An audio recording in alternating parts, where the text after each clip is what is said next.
Hello cricket station viewers எல்லாருக்கும் வணக்கம். நான் உங்க சஞ்சீவ், எங்களோட ரிச்சார்ஜ் இருக்காரு. இன்னைக்கு match Sunrisers Hyderabad versus Lucknow super giants ஹைதராபாத்ல. எல்லாம் எதிர்பார்த்தது என்னன்னா, கண்டிப்பா ஹைதராபாத் தான் இன்னைக்கு பந்தயம் அடிப்பாங்க நினைச்சிருப்பாங்க. அதுவும் முக்கியமா ஃபர்ஸ்ட் பேட்டிங்ல ஆனா 300 ரன் கேரண்டி ஃபர்ஸ்ட் டைம் இந்த ஐபிஎல் அடிக்க போறாங்கன்னா நிறைய பேச்சு போயிட்டு இருந்தது. ஆனா அவங்கள ஒரு 200 ரன்னுக்குள்ளேயே சுருட்டி அதையும் ரொம்ப கம்ஃபர்டபுளா சேஸ் பண்ணி 17வது ஓவர்லேயே சேஸ் பண்ணி ஒரு பிரில்லியண்டான பர்ஃபார்மன்ஸ் கொடுத்துருக்காங்க இன்னைக்கு. ரிச்சார்ஜ் இப்போ நம்ம ஃபர்ஸ்ட் இன்னிங்ஸ் பார்த்தோம் வச்சுக்கோங்களேன். ஹைதராபாத் பேட்டிங்ல போன மேட்ச் செஞ்சுரி அடிச்ச இஷான் கிஷன் டக் அவுட் ஆயிருக்காரு. டாப் ஆர்டர்ல ஹெட் ஒரு ஸ்டார்ட், ஆனால் பெரிய ஸ்கோர்னு சொல்ல முடியாது. அதை அந்த 40+. லோவர் மிடில் ஆர்டர் கொஞ்சம் அடிச்சிருக்காங்க. ஷர்துல் தாக்கூர் மேஜிக் 4 விக்கெட், இந்த மாதிரி பல விஷயங்கள் இருக்கு. அந்த ஃபர்ஸ்ட் இன்னிங்ஸ் பத்தி நீங்க எப்படி பாக்குறீங்க? ஃபர்ஸ்ட் இது ஒரு தாவித் கோலியாத் கதை தான் இந்த ஒட்டுமொத்த மேட்ச். அதாவது பாயிண்ட்ஸ் டேபிளில் 10வது இடம் வர்றது எல்எஸ்ஜி தான், ஃபர்ஸ்ட் இடத்துல வரப்போகிறது எஸ்ஆர்ஹெச் தான் அப்படின்னு நிறைய ப்ரெடிக்ஷன் இருந்துச்சு. அந்த நிலைமையில ஒரு எதிர்பார்க்காத ஒரு சின்ன டீம் ஒரு பெரிய டீம் போட்டிருக்கு. இதுக்கு முக்கிய காரணம் என்னன்னா, அவங்க ஒரு பிரில்லியண்டான பிளானோட வந்தாங்க. இது சர்துல் தாக்கூர் ஃபர்ஸ்ட் ஆஃப் முடிஞ்சதும் ஒன்று சொல்லியிருந்தாரு. ஒரு எஸ்ஆர்ஹெச் பேட்டர்ஸ் பவுலர்ஸ் அட்டாக் பண்ணி விளையாடுவாங்கன்னா, அப்போ பவுலர்ஸ் நாங்கள் ஏன் அவங்கள அட்டாக் பண்ணக்கூடாது? இதுதான் எங்களோட ஒரு கொஸ்டினாக இருந்துச்சு. நாங்கள் அதை தான் இன்னைக்கு செஞ்சோம் அப்படின்னு சொன்னாங்க. அவங்க எடுத்ததுமே என்ன மாதிரி ஒரு பிளான்ல வந்தாங்க அப்படின்னு பார்த்தீங்கன்னா, ஃபுல்லாக நாங்கள் வருவோம் லென்த்தில், ஆனால் அவுட் சைடு ஆஃப் ஸ்டெம்ப் போடுவோம் அப்படின்னு தான் அந்த ஃபர்ஸ்ட் ஓவரை சர்துல் தாக்கூர் செட் பண்ணியிருந்தாரு டிராவிஸ் ஹெட்டுக்கு. அதாவது எதுக்குன்னா, ஸ்லைஸ் பண்ணுங்க, நாங்கள் ஒரு வைடு தேர்ட் மேனில் அவங்கள பிடிக்கிறோம் அப்படிங்கிற மாதிரி தான் கொண்டு வந்தாங்க அந்த பிளான் ஃபர்ஸ்ட்டு. நெக்ஸ்ட் இவர் அடுத்தது ஆவேஸ் கான் இன்னைக்கு மேட்ச்ல உள்ள வந்திருந்தாரு. அவருமே அதே மாதிரி ஒரு பிளான்ல தான் வந்தார். 3வது ஓவர் அவர் கை கிடைக்கிறப்ப சர்துல் தாக்கூர் போடுறப்ப அங்கே யார் இருந்தாங்கன்னா, அபிஷேக் சர்மா இருந்தாங்க. ஸ்ட்ரெயிட் டு ஸ்ட்ரெயிட் என்ன பண்ணாருன்னா, ஒரு 130ல் ஒரு பவுன்ஸ் போட்டார். கொஞ்சம் பெரிய ஏரியா ஸ்கொயர் லெக்ல பவுன்ஸ் போட்டு சிக்க வச்சாரு. அடுத்து இஷான் கிஷான் விழுந்தது ஒரு பில்லியன் மூவ் அப்படின்லாம் சொல்ல முடியாது. அது நார்மலாகவே கிடைச்ச ஒரு லக்கு அந்த விக்கெட்டு. இவங்க பவர் பிளேவில் அவங்கள எவ்வளவுக்கு நிறுத்துறாங்க அப்படின்னா, 62 ரன்னுக்கு 2 விக்கெட் அப்படின்னு நிறுத்துறாங்க. அது கமெண்டேட்டர் வரைக்கும் என்ன சொல்றாங்கன்னா, அப்பா சூப்பர் அப்படிங்கிறாங்க. அதாவது 62 ரன் அடிச்ச பின்னாடி அது கம்மிங்கிறாங்க எஸ்ஆர்ஹெச். அப்ப எஸ்ஆர்ஹெச் என்ன மாதிரி ஒரு ஸ்டாண்டர்ட் வச்சிருக்காங்க பாருங்க. இதுல அதுக்கு அடுத்து அப்படியே போக போக என்ன நடக்குது அப்படின்னு பாத்தீங்கன்னா, நிதிஷ்குமார் ரெட்டி கிரீஸ்குள்ள வராரு. நிதிஷ்குமார் ரெட்டிக்கு என்ன ஃபாலோ பண்றாங்க அப்படின்னா, நாங்க கொஞ்சம் ஸ்லோவா பேக் ஆஃப் த லென்த்ல நிதிஷ்குமார் ரெட்டிக்கு போடுவோம். At the same time power பிளேவுக்கு முன்னாடி பாத்தீங்கன்னா, பவர் பிளேவில் என்ன செஞ்சாங்கன்னா, டிராவிஸ் ஹெட்டுக்கு ஃபுல் லென்த் ஆனா அவுட் சைட் ஆஃப் ஸ்டெம்ப் போட்டாங்க. அதே பவர் பிளே முடிஞ்சதும் டிராவிஸ் ஹெட்டுக்கு என்ன பண்ணாங்கன்னா, அதே ஃபுல் லென்த் தான் நேருக்கு நேராக ஸ்டெம் டு ஸ்டெம் போட்டாங்க. அதாவது ஒன்று நீ அடி இல்லைனா அவுட் ஆகு அப்படிங்கிற மாதிரி. நீ ஸ்லைஸ் பண்ணுறது அதெல்லாம் அவங்க எதிர்பார்க்கல. ஸோ இப்படி வந்தாங்க. இப்படி கிளாஸனுக்குமே பார்த்தீங்கன்னா உனக்கு லென்த்து ஃபுல்லாக தான் கொடுக்க போகிறோம், லைன் மட்டும் அப்பப்போ மாறும். ஒன்று ஸ்டெம்புக்குள்ளே வருவோம், இல்லைனா உனக்கு ஒரு வைடாக ஒரு ஏர்கர் மாதிரி ஏதாவது ஃபுல்லாக ட்ரை பண்ணுவோம் அப்படிங்கிற மாதிரி தான் இருந்தாங்க. ரெண்டே இதுதான். ஒன்று ஃபுல்லாக போவோம், அதாவது ஃபுல் லென்த்தில் போவோம், லைன் மட்டும் அங்கங்கே மாறும். பட்டு இன்னொன்று நிதிஷ்குமார் ரெட்டி மாதிரி இருக்கிறவங்களுக்கு என்ன பண்ணாங்கன்னா, பேக் ஆஃப் த லென்த்து கொஞ்சம் ஸ்லோவாக போட்டாங்க. அப்போ ஒரு பர்ஃபெக்டான ஒரு பிளான்ல இன்னைக்கு உள்ளே வந்தாங்க. அந்த பிளான் அவங்களுக்கு கை கொடுத்துருக்கு. எல்எஸ்ஜியோட மென்டர் ஜாகிர் கான் அப்போ உட்காந்து முழுசாக வேலை செஞ்சுருக்காங்க. இன்னொன்று பார்த்தீங்கன்னா செஞ்சு இதில் ஒன்று நடந்திருக்கு. அது என்னன்னா, இன்னைக்கு 5 பவுலரோட தான் வந்தாங்க. அவங்ககிட்ட 6th பவுலர்னா அது மார்க்ரம் தான், யூஸ் பண்ண மாட்டாங்கன்னு நல்லாவே தெரியும். அந்த 5 பவுலருமே யாருன்னு பார்த்தீங்கன்னா இந்தியன் பவுலர். முழுசாக ஒரு இந்தியன் பவுலிங் யூனிட்டை நம்பி இன்னைக்கு இறங்கி சாதிச்சிருக்காங்க. பிளான் ரொம்ப நல்லா இருந்துச்சு. இந்த மாதிரி ஒரு flat விக்கெட்டில் head Abhishek Sharma, Ishan கிஷானை top ஆர்டரில் வச்சுக்கிட்டு, மிடில் ஆர்டரில் பார்த்தீங்கன்னா கீழே நிதிஷ்குமார் ரெட்டி அண்டு ஹென்ரி கிளாஸனை வச்சுக்கிட்டு நீங்கள் அந்த டீமை ஒரு 190ல் கொண்டு ரெஸ்ட்ரிக்ட் பண்ணுறீங்க. அதுவும் ஹைதராபாத்ல அவங்க ஹோம்ல. ஆமா, இது ஒரு பெரிய விஷயம். அதுக்கு தான் நான் சொன்னல, அந்த பிளான் தான், ரெண்டே தான். அப்போ இந்த லக்னோ மத்த எல்லா டீமுக்கும் ஒரு ப்ளூ பிரிண்ட் போட்டு கொடுத்துருக்காங்க, நம்ம புரிஞ்சுக்கலாம். அப்படிதானே? இல்ல, அப்ப இதுதான் அடுத்த டீம் வருதுன்னா அதுக்கு தகுந்த மாதிரி அவங்களும் மாறுவாங்கல்ல. இப்போதைக்கு என்னன்னு கேட்டீங்கன்னா, இந்த பிளான் அவங்களுக்கு ஒர்க் அவுட் ஆயிருக்கு. மொத்தத்துல அவங்க ஒரு பிளானோட வந்தாங்க. ரெண்டாவது என்னன்னா, எங்கிட்ட இவ்வளவுதான் இருக்கு, இதை வச்சுதான் நாங்க ஏதாவது பண்ணணும், நாங்க என்ன பண்ண முடியுமோ பாத்துக்கிறோம். அப்போ டாஸ்ல ஒரு ஸ்டேட்மெண்ட் ரிஷப் பண்ட் சொல்லியிருந்தாரு. என்னங்க நீங்க இவங்களுக்கு போய் டாஸ் வின் பண்ணி ஃபர்ஸ்ட் பேட்டிங் கொடுக்குறீங்க அப்படிங்கிறப்ப, அவங்க எவ்வளவு வேணா அடிக்கிட்டுங்க, திருப்பி நாங்க அடிக்கிறோம் அப்படின்ட்டு போனாரு. அதுக்கான ரீசன் என்னன்னா, அவங்களுடைய பேட்டிங் யூனிட் எங்களால் அடிக்க முடியும்னு நம்புறாங்க. Mitchell Marsh, Aiden Markram, Rishabh Pant and Nicky P. So அவங்க பேட்டிங்கை நம்புறாங்க. எங்கள் பவுலிங்க்கு நாங்கள் ஒரு பிளான் வச்சிருக்கிறோன்னு வந்தாங்க. அதை பவுலிங்லேயே செஞ்சுட்டாங்க. அதனால என்ன ஆயிடுச்சுன்னா, அவங்களுக்கு பேட்டிங்கில் போனால் ஒரு நம்பிக்கையான எட்டக்கூடிய ஒரு டார்கெட் தான் இருந்துச்சு. ஸோ வந்து அவங்க ஃபர்ஸ்ட் ஹாஃப்ல அவங்க வேலையை ரொம்ப சரியாக செஞ்சுட்டாங்க. அவங்ககிட்ட இருந்தது அந்த திட்டம் என்னன்னா, ஒன்று ஃபுல்லாக வருவோம், லென்த்தில் வருவோம், எங்களுக்கு லைன் மட்டும் மாற்றிக்குவோம், அப்படி இல்லைன்னா பேக்கப் த லென்த்து ஒரு 130க்குள்ளே நாங்கள் போடுவோம். இதையே தான் அவங்க கம்ப்ளீட்டாக ஃபாலோ பண்ணாங்க. இதில் நம்ம சர்துல் தாக்கூர் இன்னைக்கு வந்து பிரில்லியண்டாக இருந்தாருங்கிறதோட முடிச்சிக்க முடியாது. ஏன்னா இன்னைக்கு ரொம்ப எக்கனாமிக்காக இருந்தது பார்த்தீங்கன்னா அந்த பிரின்ஸ் யாதவ் அப்படிங்கிற ஒரு ஃபாஸ்ட் பவுலர். ஸோ இன்னைக்கு அவருமே நல்லா எஃபெக்டிவாக இருந்தார். அதே டைமில் வந்து பார்த்தீங்கன்னா 4 ஓவருக்கு 10 ரன்னுங்கிறது ரொம்ப மோசம்லாம் கிடையாதுங்க ஒரு ஹைதராபாத்தில் இந்த மாதிரி ஒரு பேட்டிங் யூனிட் கூட. அப்படி பார்க்குறப்ப பார்த்தீங்கன்னா அந்த ஜிக்வேஷன் ஒரு புது ஸ்பின்னர் ஒருத்தர் இருக்காரு, அவருமே இன்னைக்கு ரொம்ப நல்லா தான் பண்ணியிருந்தாரு. அன்லக்கி இன்னைக்கு ரவி பிஸ்னாய் அவருக்கு வந்து ஸ்டார்டிங்லேயே அவருக்கு போட்ட ஃபர்ஸ்ட் ஓவர்லேயே டிராவிஸ் ஹெட்டோட ஒரு ரொம்ப ஈஸியான கேட்சை நிக்கோலஸ் பூரன் மாதிரி ஒரு வேர்ல்ட் கிளாஸ் ஃபீல்டர் வந்து விட்டது வந்து அவருக்கு இன்னைக்கு கொஞ்சம் துரதிருஷ்டமாக போயிடுச்சு. அந்த பக்கம் அப்படியே ஒன்றும் பெருசாக கன்வெர்ட் ஆகலை. ஒரு 28 பாலுக்கு 46 ரன்னு அப்படியே வந்து ஹெட்டை வந்து பிடிச்சிட்டாங்க, அந்த இடத்துலயே பிடிச்சிட்டாங்க. அதுக்கான பிரின்ஸ் யாதவ் தான் அந்த விக்கெட் எடுத்தார். அவர் தான் இன்னைக்கு ஹென்ரி கிளாசனோட ரன் அவுட்லேயும் ஒரு லக்கியஸ்ட் ரன் அவுட்டில் அவர் தான் பார்ட்டிசிபேட் பண்ணியிருந்தார். ஸோ இன்னைக்கு பிரின்ஸ் யாதவோட இம்பாக்டும் ரொம்ப முக்கியமானது. சர்துல் தாக்கூருக்கு நம்ம என்ன கிரெடிட் தரமோ அதே கிரெடிட் வந்து பிரின்ஸ் யாதவுக்கும் தரணும். அந்த ஃபுல் லென்த் டெலிவரிக்கான இது வந்து பார்த்தீங்கன்னா பவர் பிளேவுக்கு அடுத்து அவரை வச்சு தான் மூவ் பண்ணாங்க. அந்த ஃபுல்லா ஸ்டெம் டு ஸ்டெம் போடுறதுக்கு அவரை வச்சு தான் மூவ் பண்ணாங்க. ஓகே நீங்க அந்த கொஞ்சம் வந்து லோவர் மிடில் ஆர்டர் பத்தி பேசுங்களேன். அந்த அனிகேத் வர்மா கூட நல்ல ஒரு கேமியோ இன்னிங்ஸ் தான் அடிச்சிருக்காரு நினைக்கிறேன். சாரி, நான் மறந்துட்டேன். அவரை பத்தி ஒரு விஷயம் சொல்லணும். அவர் என்னன்னா மத்திய பிரதேஷ் பிரீமியர் லீக்ல இருந்து கொண்டு வந்திருக்காங்க. அந்த சீரீஸ்ல அவர் ஒரே சீரீஸ்ல மட்டும் 36 அடிச்சிருக்காரு அந்த தம்பி. ஸோ அங்கிருந்து தான் பிடிச்சிட்டு வந்திருக்காங்க.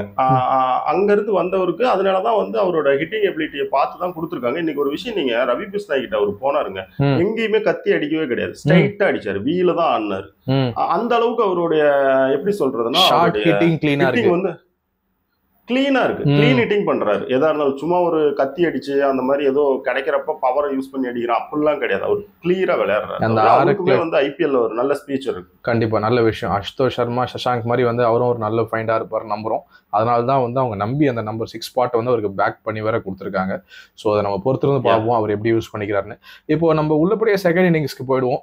அவங்க ஓனர் கொடுத்த அறிவுரையில அவங்க கான்ஃபிடன்ஸை பாருங்க ரிச்சர்ட்ஸ். இந்த மாதிரி நம்ம கம்மி ஸ்கோருக்கு வந்து அவங்க ரெஸ்ட்ரிக்ட் பண்ணிட்டோன்றதால ஈஸியா போய் சேஸ் முடிக்கலாம்லாம் கிடையாது. எக்ஸ்ப்ளோசிவான ஸ்டார்ட். அது அவங்க ஓனர் சொல்ற மாதிரி நிக்கி பீலாம் வந்து பிரமாதமான ஒரு என்ன 250 இது ஸ்ட்ரைக் ரேட்டு 270 அங்க போய் வந்து ஆடி இருக்காரு. பிரமாதமான இன்னிங்ஸ். அதுக்கப்புறம் இவர் வேற, மிச்சல் மார்ஷ் வேற, அதுக்கப்புறம் வந்து அதுக்கேற்ற மாதிரி சமாதி வேற முடிச்சிருக்காரு. 7 போலரை ட்ரை பண்ணியிருக்காங்க அந்த கடைசி ஓவர் போட்ட இஷான் கிஷன் முத கொண்டு. இது எப்படி பாக்குறீங்க நீங்க அந்த செகண்ட் இன்னிங்ஸ் சேஸ் லக்னோ கிட்ட இருந்து? அவங்க என்ன சேலஞ்ச் பண்ணிட்டு போனாங்கன்னா, அவங்க பவுலிங் யூனிட்டோட அவங்களோட பேட்டிங் யூனிட் நம்புறதா தான் ரிஷப் பண்ட் சேலஞ்ச் பண்ணிட்டு போனார். அப்போ அதுக்கு தகுந்த மாதிரி அவங்க பேட்டிங் யூனிட் விளையாடி ஆகணும். இப்போ 190னா கூட நீங்க கரெக்டான அளவுக்கு நீங்க போய் ஸ்கோரை கொண்டு போகல அப்படின்னா நீங்க ஒரு கட்டத்தில் மாட்டிடுவீங்க. ஏன்னா நீங்கள் 190ங்கிறது நமக்கு ஒரு சின்ன ஸ்கோராக தெரியறதுனால 190 தானே அப்படிங்கிற மாதிரி தோணுது. ஆனால் 190 நீங்கள் 20 ஓவரில் அடிக்கணும். அதனால வந்து அதுக்கு ஒரு நல்ல ஸ்டார்ட் ஒன்று வேணும். மார்க்ரம் வழக்கம் போல் அவர் ஐபிஎல் என்ன செய்வாரோ அதை செஞ்சார். அட் த டைம் வந்து பார்த்தீங்கன்னா இந்த பக்கம் மிச்சல் மார்ஷ் வந்து இந்த 2 மேட்சாவுமே அவரோட அந்த ஒரு ஃப்ளிக்கு அண்டு புல்லு அதை வச்சு ஒரு சரியான ஷோ கட்டினார். ஒரு பக்கம் பூரன் வந்து போனாலுமே இவருக்கு எப்போ சான்ஸ் கிடைக்குதோ அப்பயும் போனார். ஷமிகிட்ட ஒரு 2 6 வந்து கண்டினியூவாக வந்து நேராக ஸ்ட்ரெயிட்டில் அனுப்பியிருப்பார். ரொம்ப சூப்பராக விளையாண்டாரு. இந்த பக்கம் நீங்கள் வந்தீங்கன்னா நிக்கோலஸ் பூரனை பற்றி என்ன சொல்கிறது? இன்னைக்கு ஒரு வேர்ல்டில் எங்கே T20 லீக் நடக்குதோ அந்த லீக்கில் வந்து ஒரு 10 பிளேயரை எழுதுங்க இவங்களை வாங்கலாம் அப்படின்னு சொன்னால் அது இந்த 10 பிளேயரில் ஒரு பிளேயர் வந்து நிக்கோலஸ் பூரன். அவர்கிட்ட இருக்கிற பேட் ஸ்விங்கு நான் யாருக்கிட்டையும் இருக்காது. அவரை விட தான் மற்றவங்க கொஞ்சம் கம்மியாக தான் இருக்கணும். அவரோட பேட் ஸ்விங்கு எப்படி இருக்குதுன்னா 8 போடல, அது என்னென்னமோ போடுது. அதாவது இந்த பக்கம் முடிச்சு இங்கிருந்து தொடங்கி கழுத்துக்கு பின்னாடி போயிட்டு ஒரு ரிட்டன் ஒரு சுத்திட்டு வந்துடும் போல.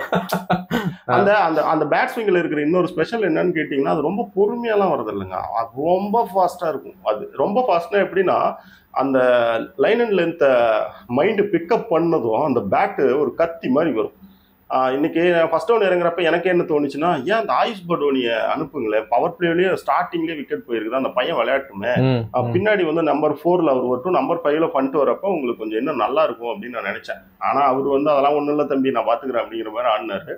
அந்த பக்கம் வந்து எஸ்ஆர்ஹெச்சோட மெயின் தூண் ராவிசெட் வந்து 28 பாலுக்கு 46 ரன் எடுத்தாரு. இவர் வந்து வெறும் 26 பாலுக்கு 70 ரன் அடிச்சிருக்காரு. அப்போ அந்த இம்பாக்ட் எப்படி இந்த இன்னிங்ஸ்குள்ள இருந்திருக்குன்னு பாருங்க. ஏன் இவங்க வந்து 62 ரன்னுக்கு 2 விக்கெட்டு பவர் பிளேவில், அவங்க வந்து 77 ரன்னு ஒரே விக்கெட். அப்போ வந்து அவங்களோட இதே எப்படி இருந்துச்சுன்னு கேட்டிங்கன்னா, போன வருஷம் 10 ஓவரில் எங்களுக்கு 150 ரன்னுக்கு மேலே எங்களை அடிச்சு எங்களை ஜெயிச்சு ரொம்ப 125 ரன்னு நினைக்கிறேன். அவங்க ஓனரை வந்து ரொம்ப கடுப்பாக்குனதே அந்த மேட்ச் தான். ஸோ வந்து அவங்களுக்குள்ள ஒரு ரைவல்ரி, அந்த ரைவல்ரிக்கு இன்னைக்கு நான் காட்டுறேன் அப்படிங்கிற மாதிரி பூரன் ஒன்று ஆடினாரு. அவர் ஏறக்குறைய பூரன் அவுட் ஆகிறதுக்கு முன்னாடியே கேம் அவர் முடிச்சிட்டார். அவர் நிக்கிறப்பயே அவர் கேமை முடிச்சிட்டார். அடுத்து வரவங்க வந்து ஒரு ஃபார்மாலிட்டிஸை முடிச்சா போதும் அப்படிங்கிற மாதிரி தான் கேமை வச்சிருந்தாரு. ஆனா இப்படி ஒரு ஈஸியா ஜெயிக்கிற மேட்ச்ல நீங்க பண்ணிட்டு நாட் அவுட்டா போயிருந்தா அவருக்கு கொஞ்சம் நல்லா இருந்திருக்கும். அன்னைக்கு ஒரு டாஸ் பால். அவர் இன்னிங்ஸ் பத்தி என்ன நினைக்கிறீங்க? 15க்கு 15 தான் அடிச்சிருக்காரு நினைக்கிறேன் நானு. அதுலயும் ஒரு 6 அடிச்சாரு. ஆமா, அதனால எப்படி பாக்குறீங்க? அவரு அது ஒண்ணும் பார்க்க வேணாம், அது அப்படியே பொறுமையா வரட்டும், இன்னும் மேட்ச் இருக்குல்ல, அப்போ பேசிக்கலாம். ஆமா, கடைசியில சமாத் வேற நல்ல ஃபினிஷ் வேற பண்ணிருக்காரு நினைக்கிறேன். ஒரு கீழே வந்து அது வந்து டீமோட நல்ல ஒரு அணுகுமுறையை காட்டுது. அதாவது என்னன்னு கேட்டீங்கன்னா, பயந்துக்கல. ஏன்னா இதுக்கு அடுத்து போனா சர்துல் தாக்கூர் தானே இருக்காரு, ஏதாவது உள்ளுக்குள்ள நடந்துருமோ, கேப்டன் கம்மின்ஸ் ஏதாவது பண்ணிடுவாரோ அப்படிங்கிற மாதிரிலாம் இல்லாம, ஒன்னும் இல்லப்பா அந்த மேட்ச் சும்மா முடிச்சுட்டு போகலாம் அப்படிங்கிற மாதிரி அப்துல் சமாத் வந்து ஒரு நல்ல ஃபினிஷ் கொடுத்தாரு. ஏன்னா ரன் ரேட் வந்து எங்க வந்து இடிக்குன்னே சொல்ல முடியாது. உங்க கையில மேட்ச் இருக்கப்ப நீங்க போய் முடிக்கணும், அதுதான் ரொம்ப முக்கியமான விஷயம். அதையும் கரெக்டாக செஞ்சாங்க. நான் ஃபர்ஸ்ட்லேயே சொன்ன பார்த்தீங்களா, இது வந்து ஒரு தாவித் கோலியாத் கதை தான். தாவித் வந்து பலம் பொருந்திய கோலியாத்தை போட்டுருச்சு. அது எப்படி போட்டாங்கன்னா, அது அந்த கதையில் எப்படி ஒரு பிரில்லியன்ஸையோ அதே மாதிரி தான் இவங்களும் என்ன செஞ்சாங்கன்னா, ஒரு நல்ல பிளானோட வந்தாங்க. அந்த பிளானை வந்து பவர் பிளேக்கு ஒரு மாதிரி இருந்துச்சு, பவர் பிளே முடிஞ்சு ஒரு மாதிரி இருந்துச்சு, ஒரு பிளேயருக்கு ஒரு மாதிரி இருந்துச்சு, இன்னொரு பிளேயருக்கு வேற மாதிரி இருந்துச்சு. கரெக்டாக எல்லாத்துக்கும் பண்ணாங்க. இதில் ரொம்ப முக்கியமான விஷயம் என்னன்னு பார்த்தீங்கன்னா, சஞ்சு, நான் வந்து அவுட் சைடு ஆஃப் ஸ்டெம் தான் போட போகிறேன், எல்லா பாலுமே போட போறேன் அப்படின்னு சொல்லிட்டு ரூதர்ஃபோர்டை நிக்க வச்சுக்கிட்டு வைசாக் விஜயகுமார் கண்டினியூவா அந்த பிளான்ல ஸ்டிக் ஆகி அப்படியே இருந்தாரு பாத்தீங்களா. இப்ப ஐபிஎல் அதை ஒண்ணு நம்ம பார்க்க முடியுது. இன்னைக்கு இவங்க வந்தாலுமே அதே அவுட் சைடு ஆஃப் ஸ்டெம்புக்கு வந்து பந்த ஸ்லைஸ் பண்ண கொடுக்கறதுக்காக ஆவேஸ்கான் கொடுத்தாரு டிராவிஸ் ஹெட்டுக்கு. சிக்ஸர்லாம் போச்சு. ஆனா இருந்தாலுமே அவங்க என்ன செஞ்சாங்கன்னா, கண்டினியூவா அவங்களோட பிளான்ல ஸ்டிக் ஆகி அப்படியே தான் இருந்தாங்க, வெளியே வரல. ஏன்னா நான் அடிக்கடி சொல்லுவேன்ல, ஹெட்டுக்கு நீங்க போயிட்டு உங்க பிளானை கண்ட மாதிரி பாலை இறைச்சிங்கன்னா விக்கெட்டுக்காக எல்லா பக்கமும் அடிப்பாரு. அது லாபமோ நஷ்டமோ ஒரே மாதிரி அவர்கிட்ட ஒரு பிளான்ல போனீங்கன்னா தான் நீங்க அவர்கிட்ட நிக்க முடியும். கிளியரா வந்தாங்க. ரெண்டாவது இதுல ஒரு நல்ல விஷயம் என்னன்னு பாத்தீங்கன்னா, பவர் பிளே முடிஞ்சுன்னு என்ன செஞ்சாங்கன்னா, ஏன்னா பவர் பிளேல நீங்க ஸ்டெம் டு ஸ்டெம் போட்டுட்டு இருக்கிறப்ப பேட்டுக்குள்ள போடுறப்ப நிறைய பவுண்டரிஸ் எல்லாம் கொடுக்க வேண்டியது வரும். உங்களால 2 ஃபீல்டர் தான் வெளியே இருக்கும், தடுக்க முடியாது. அதனால அவங்க என்னன்னா அவுட் சைட் ஆஃப் ஸ்டெம் கொடுத்து அதுக்கு ஒரு ஃபீல்டரை வச்சாங்க. ஆனா பட் பவர் பிளே முடிஞ்சதும் சூப்பரா வந்தாங்க. அதாவது என்னன்னா, இப்பயும் நான் ஃபுல்லா தான்ப்பா போட போறேன், ஆனா ஸ்டெம் டு ஸ்டெம் போட போறேன், இப்ப நீ எங்க வேணா அடி, வெளியே 5 ஃபீல்டர் இருக்கா நான் பாத்துக்கிறேன் அப்படின்னு தான் வந்தாங்க. பிரின்ஸ் யாதவ் அப்படியான பால்ல தான் விக்கெட் எடுத்தார். சோ வந்து நல்லா இருந்துச்சு. ஒரு பிரில்லியண்டா ஒரு திட்டத்தை கொண்டு வந்தாங்க. அவங்க கிட்ட என்னென்ன ரிசோர்ஸ் இருக்கோ அதை வச்சு என்ன செய்ய முடியுமோ செஞ்சாங்க. அதுக்கு தான் ஜெயிச்சிருக்காங்க. இது வந்து எப்படின்னு சொல்றீங்கன்னா, ஸ்கில்லுக்கு ஒரு பக்கம், இன்னொரு பக்கம் அந்த மூளைக்கு ஒரு பக்கம், ரெண்டுக்கும் சேர்ந்த வெற்றி இது. ஓகே ரிச்சர்ட், அவங்க ஓனர் வந்து போன மேட்ச் தோல்விக்கு அப்புறம் வந்து பாத்தீங்கன்னா பெரிய அறிவுரைலாம் கொடுத்தாரு ட்ரெஸ்ஸிங் ரூம்ல. அது ரொம்ப நிறைய ஷேர்லாம் பண்ணி சோசியல் மீடியால வந்து அப்படி இல்லைங்க. இதுல இல்ல நான் என்ன சொல்றேன்னு, தோத்தா இந்த ஆள் உள்ள வந்துடுறாருன்னு சொல்லிட்டு ஜெயிச்சிருக்காங்க. வராதிங்க, நாங்களே பாத்துக்கிறோம் அப்படியும் சொல்லலாம். ஸோ பிரமாதமா முடிச்சிருக்கீங்க. இந்த ஹைதராபாத்தை தோக்கடிச்ச இந்த ப்ளூ பிரிண்ட்டை வந்து மற்ற டீம்லாம் ஃபாலோ பண்றாங்களா அப்படின்னு நம்ம பொறுத்திருந்து பார்ப்போம். ஸோ ரொம்ப தேங்க்ஸ் ரிச்சர்ட்ஸ் உங்க வியூஸ்க்கு. நம்ம அடுத்த மேட்ச் ரொம்ப முக்கியமான ஒரு சவுத் இந்தியன் ரைவல்ரி, அந்த மேட்சோட போஸ்ட் மேட்ச் அனாலிசிஸ் நம்ம மீண்டும் சந்திப்போம். இப்போதைக்கு தேங்க்யூ ரிச்சர்ட்ஸ். தேங்க்யூ சஞ்சு.